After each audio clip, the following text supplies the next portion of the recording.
That's one area that I really had to work on. I wasn't a good sleeper for the longest time, and I just accepted it. I don't sleep. But then we started working on it.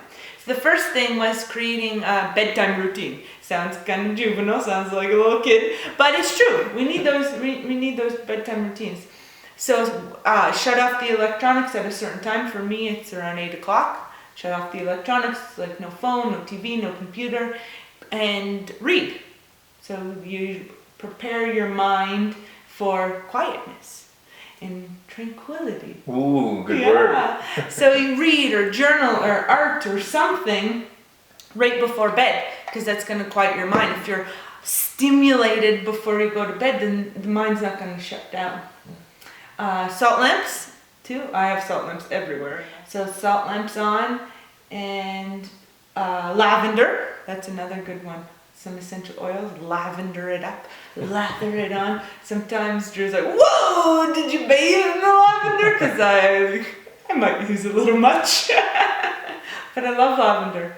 And I often will do a couple breathing exercises with my lavender. So you put a couple drops in your palm, you rub it together, and then put over like your nasals like this, and do a couple breathing exercises. Deep breaths. Deep breaths, yeah, you just and out. But you keep your hands cupped like this, and then you get the oils through the body.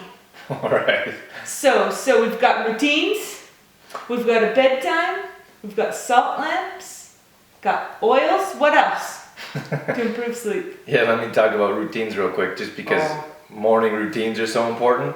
I love morning routines. I love talking about them and doing them. Sometimes Obviously he cut me off to talk about routines, so he loves them.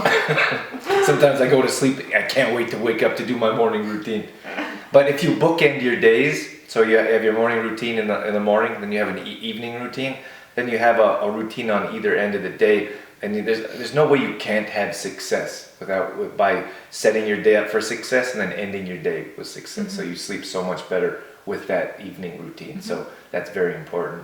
And then electronics was a big one. I think a lot of people have like a TV going, not only in their living room or in the basement where you watch TV, but in the bedroom as well. Mm-hmm. The TV's going, and it's a stimulant, and it's keeping your brain going, it's keeping your emotions going, and your whole body is like watching TV, and you're into the show. And I think that's a big important step that Dorothy that you're talking about. Yeah, by turning that TV off or staying away. TVs shouldn't be in the bedroom, like phones, for example. Like no phones should be in the bedroom. Those should be like little rules that we should live by, because those things are stimulants and they keep us awake in the evening. So those are important. Another thing I thought of while we were talking was food before bed. So we're not saying don't eat before bed. Just pay attention and be careful to what foods you eat before you go to bed. And try not to eat like a big meal right before bed. I know sometimes we get home late, we don't get around to supper till, sometimes 8 o'clock, for example. But try to make it something light, like a big salad or stir fry, something that's easy to digest. Yeah. And stay away from like chips and sugar and pop and all of those things.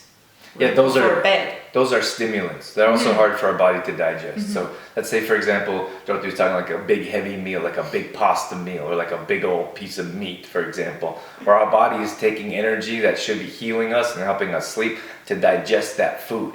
So those types of food shouldn't be eaten in the evening. Mm-hmm. And also like chips and pop and sugar processed food, those are like high fatty, sugary foods that are toxins, and our body's like fighting those toxins. It's trying to process, utilize, absorb. So again, that takes away from what we should be doing, sleeping, instead of trying to process that food. Mm-hmm. And also it acts as a stimulant. So sugar, for example, it wakes us up. So we want to avoid those types of foods as well. Mm-hmm.